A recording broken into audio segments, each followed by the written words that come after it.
Hi, everyone. My name is Will Hobson. I'm the Vice Chair of the Libertarian Party of Oregon and also organizer for the Mises Caucus of Oregon. Today, we're going to be talking to Angela McArdle, who is running for the chair position for the 2022 LNC. We've brought her on today. We're going to ask her some questions about her chair run. And without further ado, Angela, if you could introduce yourself and talk about why you're looking to be chair. Absolutely. Thank you so much, Will. I am going to ask if you would let me screen share so that I can show a couple of slides in a few minutes. Yes, I can probably do that. So I think most everybody who's really active in the Libertarian Party at this point is probably pretty familiar with me, or at least somewhat familiar with me. I have some goals for the national party, and I think that they're really important for the state parties as well, because culture kind of tends to flow downstream. Even if we don't like that, we're all impacted by what happens at the national party. We're impacted by the drama. We're impacted by the ineffective messaging. We're impacted by whatever they put on Twitter, even if we don't, even if some of us don't use social media. When you go to Google, if you're new to libertarianism and you type in Libertarian Party, one of the first things that comes up is LP National and their social media. And that is, whether we like it or not, that is just reality. That's what people look up. And what do you see? Usually something that is incredibly underwhelming, lackluster, not inspiring, and to some people, an outright turnoff. So that is one of the things that I would really like to change. And I think that if we can change messaging to be bolder and more principled and to represent Ron Paul Revolution style messaging, we're going to see an increase in donors. We're going to see an increase in membership. We're going to see libertarians actually join the Libertarian Party. I think that's really important. We're going to grow our grassroots activism basis. And we're also going to feel better about the party, and we're going to have better engagement from the people who are already in the party and in the liberty movement. And that is really what we want. I want to talk a little bit about the takeover by the Mises Caucus.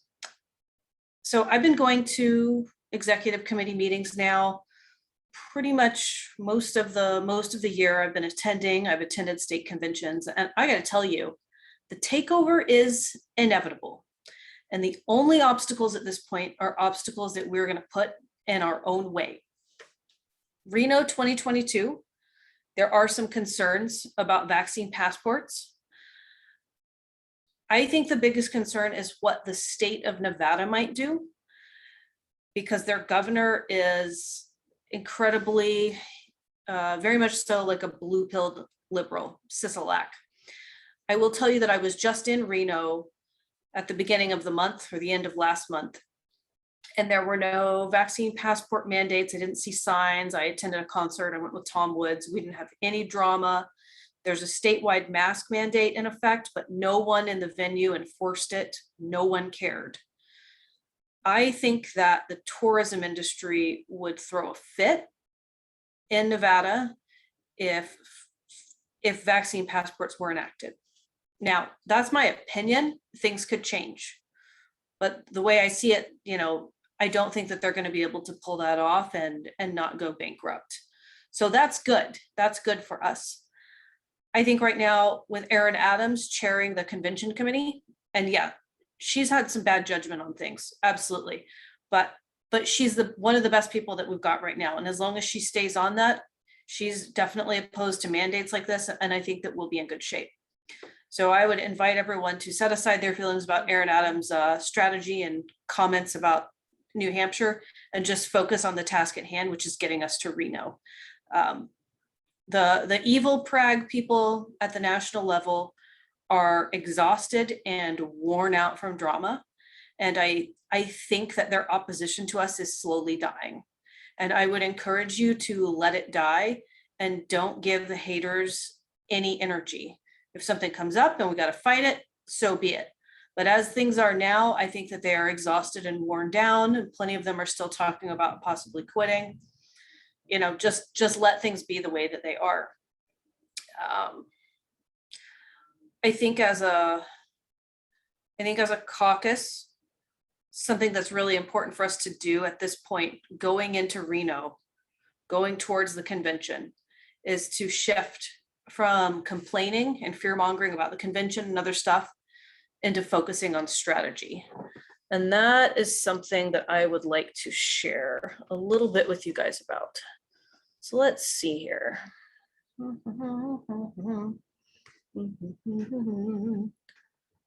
If I can do it.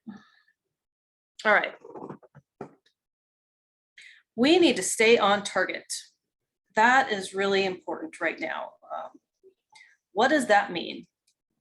It means staying in alignment with our vision for the Libertarian Party. I think this is really important. And what is our vision for the LP? This is it, right? Like, this is why we're all here. This is what we want to do. We want to be the Ron Paul Revolution 2.0. That's what inspired me. That's what we're all fired up about in the Fed, you know, Ron Paul style messaging, being principled, bold, unapologetic. This is really our vision for the Libertarian Party. And it needs to be what's going to get us to where we're going. And where are we going? Well, we're going to take over the LP. Is the LPMC going to help us realize that vision? I think it is. This is really like what we should be doing. LPMC, Ron Paul Revolution 2.0. That's what's supposed to take us there. Over the next 8 or 9 months, I'm going to be hammering home that we need to develop strategies to accomplish our vision, because we're sort of at the point now where we've taken over like at least half of the state parties. There's a map. I haven't checked it in the last couple of days to see where we're at. And so now we're like, okay, now what? So this is sort of the pathway, you know. In order to get to our vision, we need a strategy. And then tactics are what get us, you know, that strategy implemented. And execution comes down to like who does what and how. This means we got to educate people, right? Like, we have to actually educate people on political strategies and all the different components that make up a strategy. And some of us might need to refamiliarize ourselves with our stated purpose, especially if we've been caught up with the shit posting and national drama, that kind of stuff. And that's okay, like, because that stuff has been really distracting and some of it's been really important. And it's, you know, they've been really good signals and interesting milestones for our journey. But this is our purpose. This is what the Mises Caucus is about. This is what it states in our national PAC bylaws. We're about promoting Austrian economics. We're about advocating for human action, helping people understand what that is, especially, you know, in relation to economics, anti-war foreign policy, coalition building, and community. Like, that has been so incredibly important. And I'll touch on that later with respect to some of our post-libertarian haters. Like, community has been an incredible thing in the Mises Caucus, in California, in Colorado. I'm sure it has been in Oregon as well. Like, if you need something, usually there's a Mises Caucus person who's there to help you. So I want to make sure that that we're on target with our vision and that we're doing what we're supposed to be doing, because that's why we're doing it all, right? And does our vision like line up with our goals? And our goal would be to take over the party, right? I would say, yes, it does. Absolutely. And that it's a great goal. And it addresses like what makes something a great goal. It addresses key issues. Like, the LP is, you know, like blue pilled and sucks. You know, having Ron Paul Revolution 2.0, it's going to help people achieve more personal liberty. That's our, you know, that's the idea. Does it give something for our candidates to attach themselves to? Yes.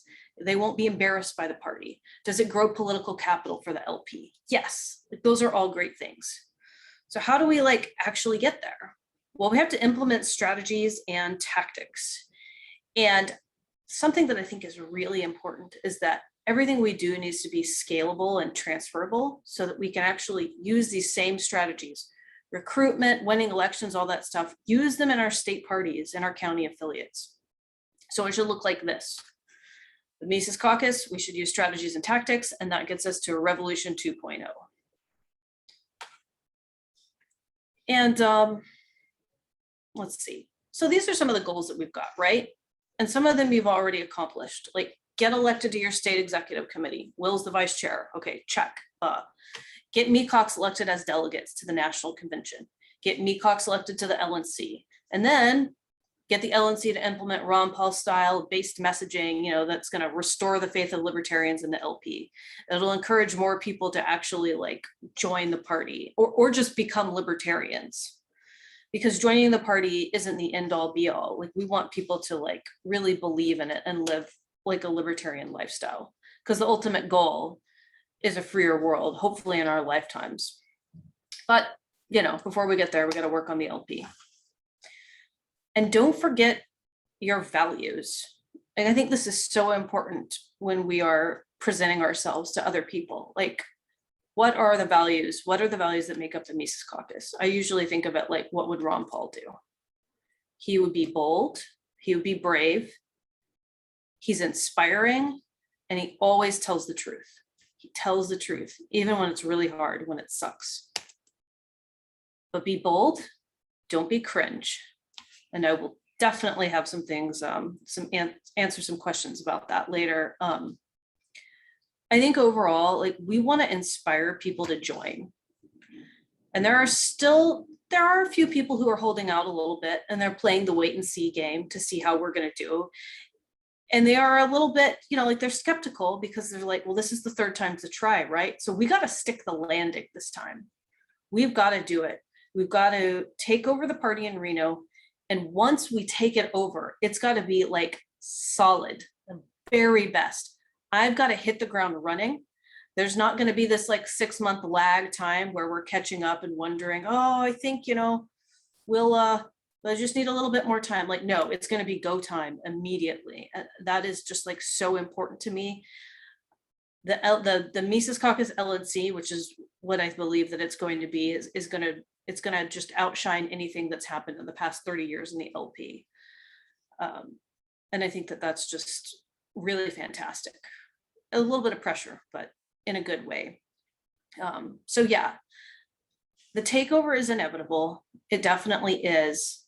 And I think that it's really up to us how we handle that. And if there are any barriers, it's just going to be us getting in our way.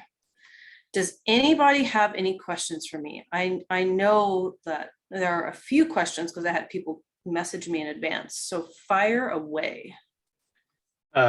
Before we get to the audience questions, I actually had some right here that from members that have sent them into me. The first one is, how would you influence the messaging as chair? Well, the chair controls the social media committee. So the chair gets to make a lot of appointments to that. So that means that I'm going to be putting people in who are competent. Let's see. I'm not real crazy about the Kentucky tweets and the New Hampshire tweets, but let me explain why. First of all, I don't think it's in good form for me or anyone else to publicly shit on our Mises Caucus state Twitter accounts, so I don't. But I think that if you're going to shit post or do edgelord messaging, it needs to be done in an artful way, like how Michael Malice does it. Not like, what would I say? Not in a way that doesn't come across as skillful or that doesn't understand callback humor and, have really good grammar. So it won't just be a cookie cutter of Kentucky or New Hampshire, who I love dearly, but I think that I'd say they're still in a learning phase. They're in the learning curve right now. So I would be vetting people very carefully to make sure that we've got really good Mises Caucus messaging that is unapologetic and bold, but is done in an artful way so that when it gets viral shares, it's getting more love than hate, at least from libertarians. I don't really care, what CNN thinks of us. Does that answer your question? That answers that question. Yes, I think. One question specifically from me is, what, in your opinion, is the role of the chair of the Libertarian Party? Well, the chair is supposed to facilitate meetings and keep things moving forward and try to be try to be neutral during meetings and facilitate meetings. I think right now, the role of the chair is going to be a little bit different. I have to clean up messes. I have to be sort of the therapist for people who can't get along. And I have to give us an actual vision and help us implement a strategic plan. Those are things that are really important, and past chairs have not done them. So am I going to be sitting up there with my hands folded neutrally watching people make a mess of things? No. I'm going to have to be a little bit more assertive in the beginning and lay out a roadmap. And then my hope is that other people, once they really get a good hold on what to do and they feel empowered, they're going to do most of it. And I'm going to be more of a hands-off chair. So I think my involvement is going to be really high in the beginning. And then I hope that it drops off just a little bit as people manage themselves and really understand what they need to do. Good. All right. I'm going to save a couple of my more meaty questions for towards the end, but I'll let people that want to go ahead and speak and ask Angela a question. Is there anyone that would like to do so?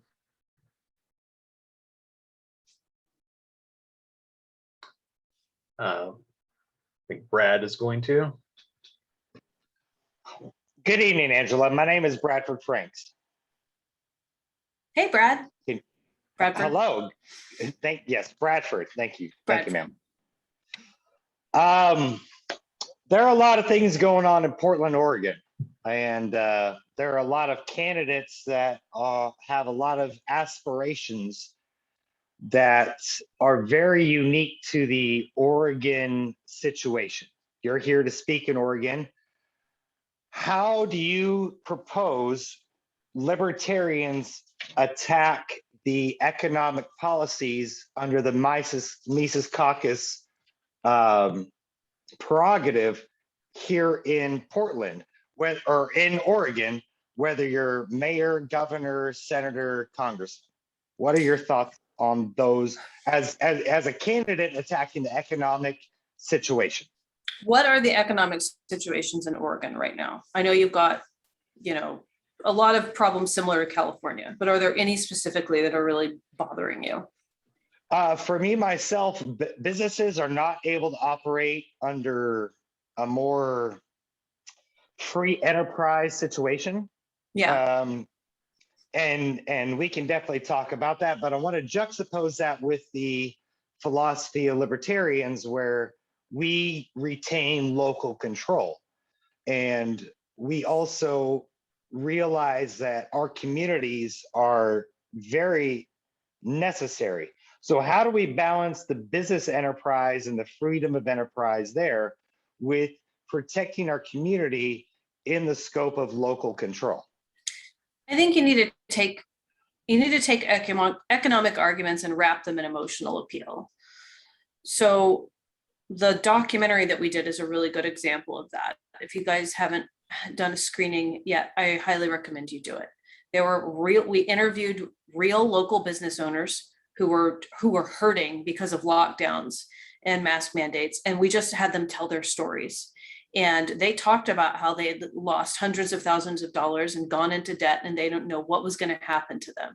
And we didn't even really have to do much. We just edited it a little bit, not crazy deceptive editing, just to make it polished and nice and put that out there.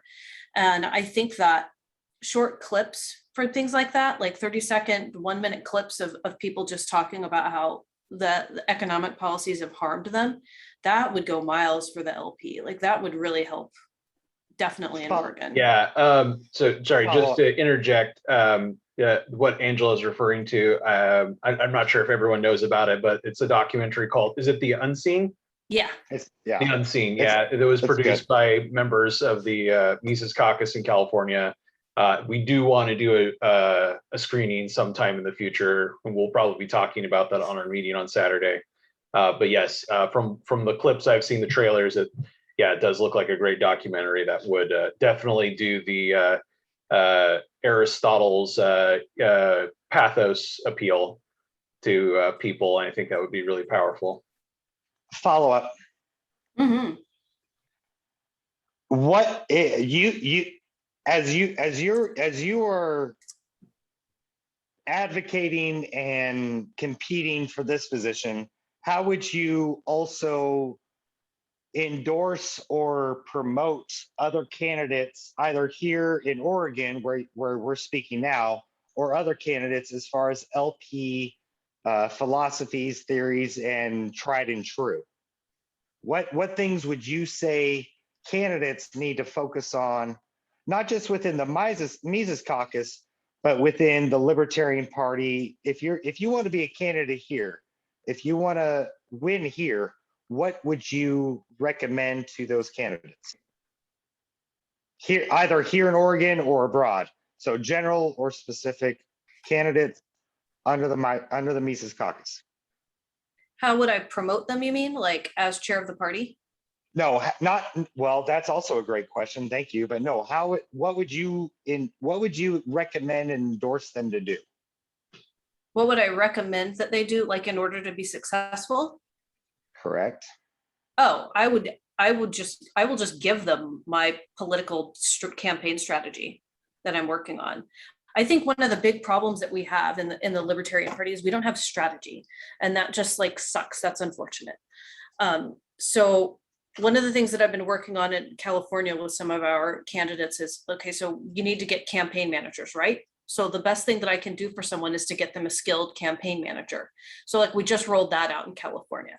And then what else do they need? There are two critical components. They need someone who can write copy and do graphics for their marketing. So they need someone who understands political marketing. And then they need someone who can actually translate that into emails and who understands how to use Aweber and direct mail and all of those things. So those are the three things that I've identified. And then you need 10 to 20 boots on the ground volunteers, depending on how big your local campaign is.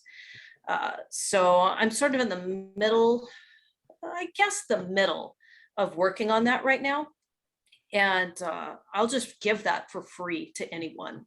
I don't think that, like, I want people to make money. So campaign managers, to a certain extent, they need to get paid. People who are working on campaigns need to get paid. But do I need to get paid for coming up? Like, no, that just needs to go to them. That's the best thing I can give them. A lot of elbow grease, correct? Yeah. It's been a tremendous amount of work. I've put in probably 80 hours on the candidate stuff this year. It's extremely helpful. It's funny, the Mises Caucus gets we don't get enough credit for our candidate work. We do a shitload of work for local candidates. I've been really hammering home right now fundraising for 2 local candidates in Colorado, Joey Hamilton and Brian Potter. They're running for city council in Aurora and Bloomfield. So I've been fundraising for them. I think that's really the best thing I can do as chair, right? Is to like actually do the work. I guess I could go on and on about how great I am, but really what you need is someone who can actually like facilitate work and, do things. Maybe you can go on and on about what you can do as LNC chair to encourage and facilitate, obviously the growth of not just the Libertarian Party and the Mises Caucus, but candidates across the nation in general. Do you have any plans that you're working Brad, on sorry, Will. Sorry, it's okay. I just want to make sure if anyone else has a question for Angela, we can get to it too. If we have time, we can hit that one on at the end. Does anyone else have any questions for Angela? Or maybe questions you sent to me that you'd like to ask in person since you're here? Yeah, I have a question. So, and I'm Ryan, by the way. Hi, Angela. Hello. So you talked about, the way to grow the party, right? And that's sort of the end goal is to grow the party. And you talked about, encouraging people to really, embrace libertarianism as kind of a lifestyle, that kind of thing, right? I just want to push back on that a little bit and say that, well, the D's and the R's have pretty much owned culture for, time eternal for our whole lifetimes. But I don't know of anyone who sort of identifies their lifestyle as a Democrat lifestyle, Republican lifestyle. I mean, certainly there's there are those cultures, but I feel like that's a little bit different than lifestyle. And I'm just wondering how what's the plan for affecting culture in general? Because I think that's, in the long term, that's what it's going to take to win. So, trying to go after each individual, like, okay, educate them, educate that person, but ultimately it'll have to take a cultural shift, right? And Yeah. is it just kind of like, one at a time and then we're there, or is there any kind of larger grand picture for it? Hopefully you understand what I'm trying to ask. I think I do. Well, it's going to take a low time preference strategy. And that's something that the Libertarian Party has not done, as far as I can tell, in its entire existence, which is why I do think there is a chance for us to radically change things, because we have actually never adopted a low time preference strategy. So what I mean by that is that for the past 50 years, the LP is sort of like, oh my gosh, we have to do whatever we can right now to win in the next year. And then we're like, whoa, we got 1.5%, we got 1%, 0.8%. And so because we've never focused on our future. We don't plan things for 20 years out. So I think what we need to do is, first, you have to change the culture within the LP so that we can develop some trust and not hate each other's guts. That's really important. And then we can actually continue to work towards a long-term strategy. And that's important for politics, but it's also important for culture. So in the LP, we tend to cycle through things really rapidly. Every 2 years, someone, it's just gamesmanship. And then we're like, well, screw whatever you did, toss that crap out, and I'm going to start over and do my own thing. So that's not healthy, right? And then that translates into sort of cultural too. Like, we don't have long-term cultural plans. And the LP in the past 20 years has become unfriendly with other libertarian organizations that advance culture. So that's not good. So we need to heal that divide. We need to be okay with Reason Magazine.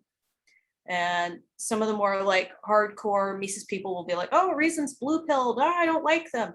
They've really come around, and they're pretty great since the lockdowns. Not everybody there is perfect and on top of everything, and that's okay, because you can't literally win every person, but I have a good relationship with David Knott. I have a good relationship with Nick Gillespie. I see these people, I'm on a first name basis with them, that's the first thing.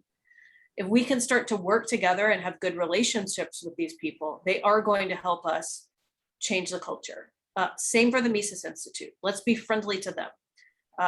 I'm not real crazy about Cato, but you know what? I'll suck it up and swallow my pride. They're more of a policy think tank, but if we can, you'll never get them to change or be better if you don't reach out to them and try to make them better.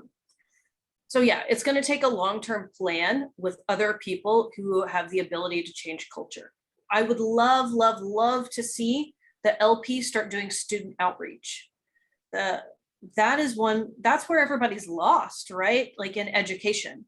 So I would love to see us put together something like we have affiliate in a box, and that has been poorly managed. That's been a very mismanaged program, unfortunately. But I would like to see student outreach in a box, where we equip state and county level affiliates to go out and do college outreach, maybe high school, maybe even junior high. Public education is atrocious. And I think that kids start really getting psychologically wrecked in about the 9th grade. So if we could catch them before that, that would be great. So those are some of my plans, but a lot of it is going to be getting people to be really forward thinking and to be patient. And it's so frustrating, the crap that we're going through right now, but we're going to have to think about our futures. Yeah, I'd love to be handing out Michael Malice's The Anarchist Handbook right outside of high schools. That would be awesome. That'll probably bear fruit eventually. Yeah. Yeah, I would love that. And you can contact Fee. They will send you a ton of books. And I believe the Mises Institute sends out free copies of Economics in One Lesson. I pass them out at every protest that I go to. I don't just pass out voter registration and LP stuff. I pass out educational materials. I'm this book is free, have it. Give it to Republicans too, because they don't understand economics. They don't. They're so confused. Yeah. Yeah. All right. Does anyone else have any questions? Yeah. Hi, Angela. This is Bob Serrato. I am new to Oregon, so I'm learning a lot about the state and the party, and I'm really happy to meet so many great musicians here. But I have noticed that it does skew sort of male. What are your plans to do outreach to women as chair of the LP? Excellent question. If you want to reach women, you need to care about issues that women care about. And the two that are the biggest ones are medical freedom.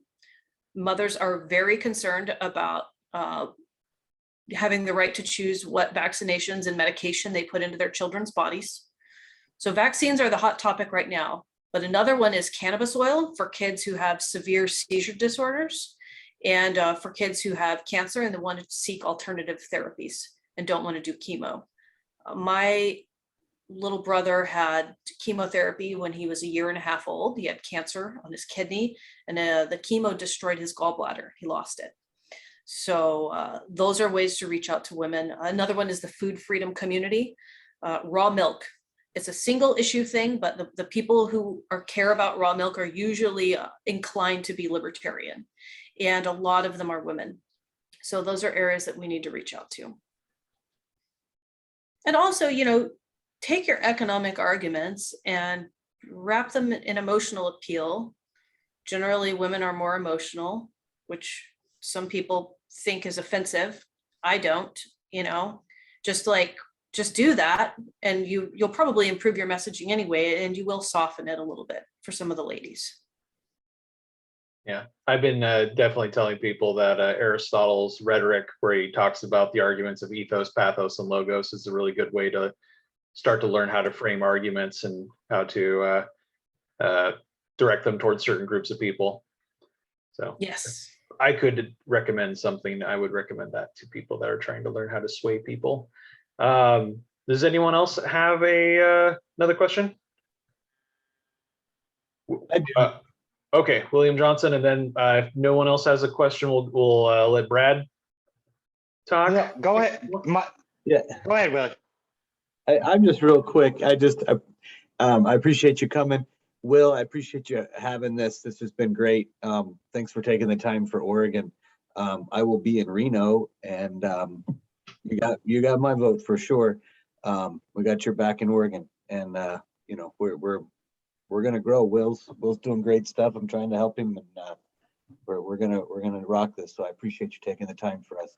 I did have a tongue-in-cheek question, and I sent it to Will. It's tongue-in-cheek, but how long after you get elected chair and Dave Smith gets elected president do we get to burn the motherfucker down? Well, I guess you better plan for I guess the 1-6 insurrection 2.0. I don't think we can make it any sooner than 2025. Let's give Dave a good year. Let's give Dave a solid year to try to accomplish something. Copy that. No, I hear you. Excellent. Looking forward to it. Yeah. And for the feds, I figuratively speaking. No, we're not gonna. He just meant emojis. We're just gonna send mean tweets at the White House. In Minecraft. Yes, in Minecraft. All right, Brad, go ahead. I get one final question. I'm a combat veteran. I spent 10 years in the Army. I've been a drill sergeant. I've also been an English teacher. I have a wide breadth of knowledge. What would you say to military veterans who are trying to become libertarians today? Registered, full tilt, let's go. What would you, to involve them? As a military veteran, I'm very anti-war in a lot of ways. I went to Iraq for nothing. I spent 18 months of my life in a desert for nothing. What other arguments could you provide as a chair for other military members to say, yes, this is the party that I want to be a part of? I mean, I'd just say you deserve better. You deserve to be treated better. You deserve to be told the truth. No one ever deserves to be collateral damage. No one deserves to be caught up in collateral damage. Like, we want peaceful foreign policy, and we want veterans to be treated well at home. Yeah, like veterans, if they were rallied, I think in the right way, would be a huge voting bloc and a huge force on Washington too. And well, I would love that's a lot of messaging, Angela. So you're the chair. You are now the chair of the we're speaking in the future tense. You're now the chair. So we have generations of veterans that are coming in, not just in Oregon, but across the country. And you are the one in charge of leading this fight. So there are a lot of veterans, I'm sure, that feel very much, I'm certain, and I know I can speak with authority, feel the same way. How are you going to, as a chair, create the messaging to bring them in? If we're talking about it's about a change of messaging, then what messaging do we need to fix? Not just, I don't mean to ask in specifics, but what is your goal with opening that up? I know you spoke just a second ago on it, but just give me a little bit more if you don't mind. Well, I know. well, I feel like I've answered your question, but I actually do intend to put out a short, I guess, a video, for lack of a better term, on this. So I guess you'll get to see it.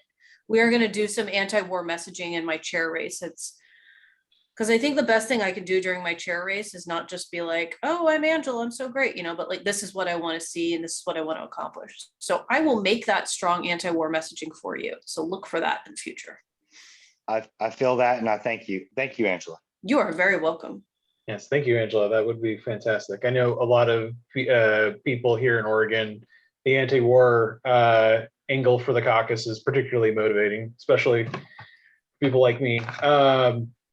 I guess if no one else has, does anyone else have a question? I can ask a final kind of meatier question if no one else has anything they want to ask.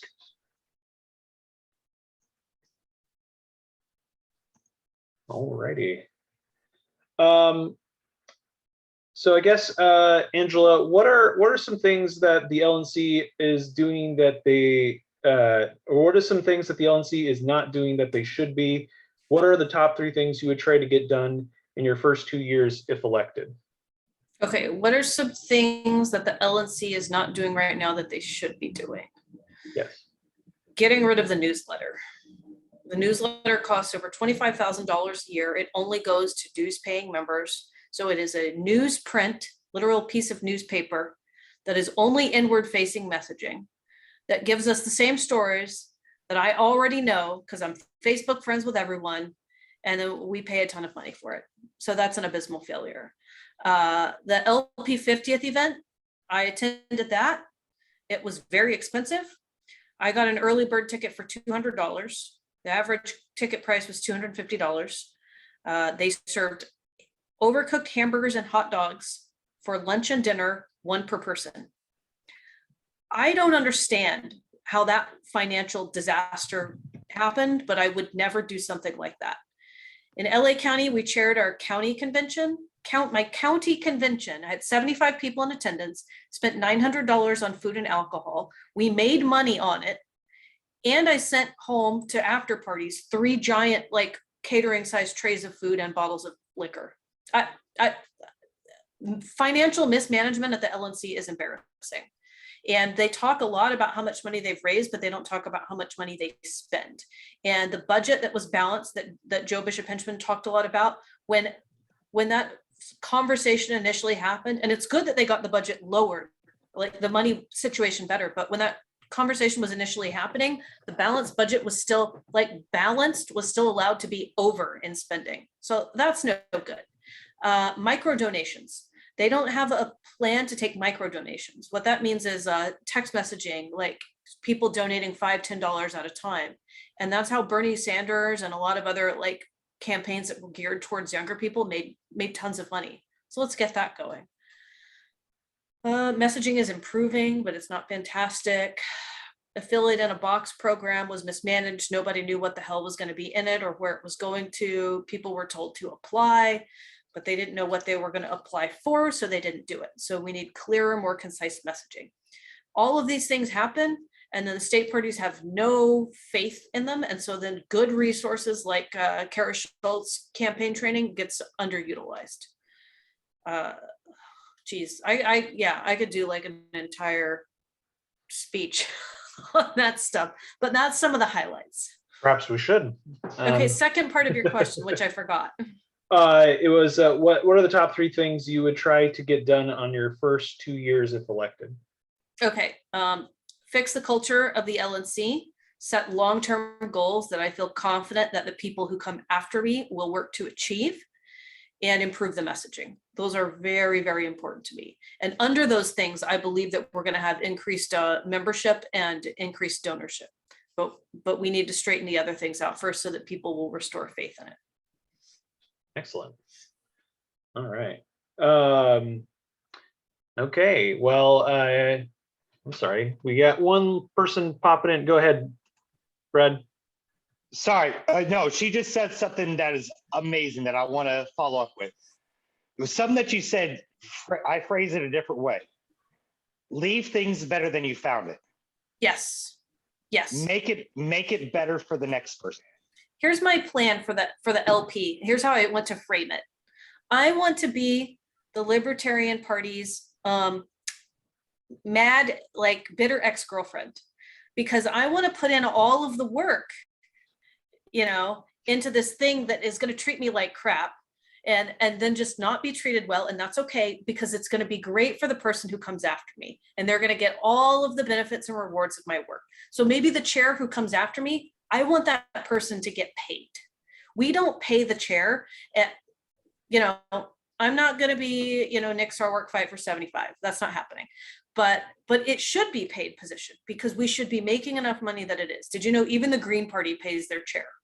So that tells me that we're not really where we should be financially or professionally. So that's another goal. But I want to set that up for the future. Don't bite off more than you can chew. And I just want to say too that Angela didn't pimp herself out, so I'm going to.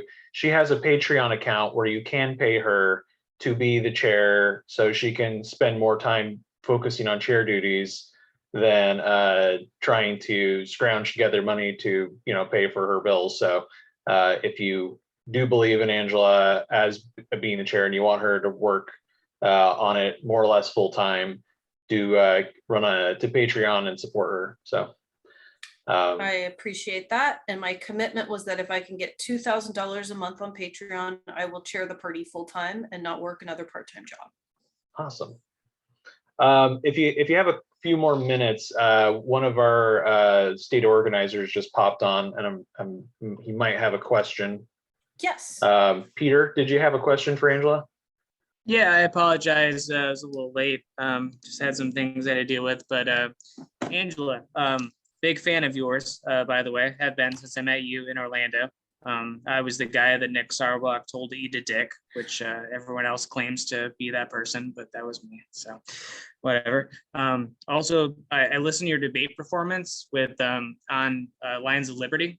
And as far as like the post-libertarians go, I really feel like maybe some of them, like just they should be in the party, like Pete Canones, for instance. Yeah. But most of them probably aren't worth like recruiting. So I'm just kind of wondering, like, as far as like, how do we like combat this ideology that's mostly filled with like science fiction and like fantasy writing? Like if somebody else like says like the Eye of Sauron again, I'm gonna say like, okay, nerd, like we live in the real world. Like people are losing their jobs, like people are being removed from society. Like this is like real serious things. So if we can't convince these people to be part of like our movement, how do we stop them from like stopping our recruitment efforts? Right. So Pete is a personal friend of mine. I won't ever be unkind to him in public. I think the best thing that we can do for post-libertarians is, and this is like a art of war thing, is give them a path back. So don't fight with them publicly. Don't pressure them. Don't shit on them. Karen Ann Harless had me on her podcast earlier this week, and she was kind of hoping I would be nasty with Matt Erickson. And I told her ahead of time, I'm not going to do that, because I had a clean, cordial debate with him. And it's okay to disagree with him and tell him he's wrong, but you don't have to put them down, because ultimately what I want them to do is be impressed with us and come back to the party. And so we need to be able to let them save face and not try to embarrass or humiliate them. I just don't think it's right to stir shit up with people who are probably going to be your allies in the future and who would be your allies if the state were to come down on you really aggressively. It's better to just let them be and be an example to them and let your results be the proof that you need. Because I think that, you know, if I chair the party and if Dave Smith becomes a presidential candidate, all these people are going to fall in line and they're going to be excited and enthusiastic. Another thing that we should consider with people who are saying that they're post-libertarians right now, or they're thinking about the GOP or, you know, power or agorism, is everyone is really black-pilled right now because we have gone through some serious shit in the last year and a half. And it's frustrating, but I'm just trying to be empathetic with these people to understand that they're so frustrated. They feel like their back is against a wall and they're pissed off that the Libertarian Party has been mismanaged for the last 50 years and it hasn't made real political strides. So I just try to be understanding with them. And I want to let some of them come back to the LP, you know, if they'll do it. I think that makes a lot of sense. Like I was pretty black-pilled myself, and then I saw that today, my home state of Michigan, Democratic Governor Gretchen Whitmer just said that she refuses to enforce vaccine mandates. So things are changing. We had over 1,000 people in Salem in Oregon, like just the other day. So like maybe like the tides are turning here. And I definitely think that you should be in charge to take over the new LP as we see it. So I very much appreciate your efforts. Thank you. I want to give everyone hope. The thing that I think what we're fighting against right now, more so than anything, it's not just Republicans or Democrats, it's or agorism or post-libertarians, it's despair. People are like despondent and they feel like they're out of options. So we have to give people hope, you know, and I want to give them realistic hope, right? So that's why we've got to work our asses off. But more than anything, like we need to paint a vision, like this is possible. We're going to get there. We're struggling right now, but I know we can do it and we're going to be here for each other. I think that's really, really powerful. Nice. Oh, thank you, Angela. I just wanted to say that while I posted this link to pretty much every, you know, Libertarian Party of Oregon group, as well as LPMC groups, only basically Mises Caucus people showed up today to do something. And I think that says something about the people in our caucus. We're kind of a self-selecting group of activists, you know, around the country. And I think we really can do something if we work together. I see 90% of the energy on our side, and I think we owe it to ourselves to work really hard and keep the momentum going and keep building this, because I think like Angela said, a low time preference, you know, it's not going to change in 2 years. Like the world, you know, the country isn't going to be all that different. So we really have to plan for the long term. But with the energy we have and the vision for the future, I think, we're absolutely going to be the vehicle for change here in our state and hopefully the country. So yes, thank you everyone who took some time out of their evening to talk to us tonight and talk to Angela and ask her questions. I think she's going to be a fantastic chair personally. So did you have anything else you'd like to add, Angela, before I end? I would say that sometimes people come up to me and they say, you run the California Mises Caucus. The Mises Caucus seems kind of elitist. And I always say, yes, we are the elite. Would you like to join the elite? And that disarms everyone. So thank you all for being the elite. And I hope that you continue to grow. All right. Well, thank you. With that, I'll end the stream. Thanks for coming, everyone. I'm going to end the stream now.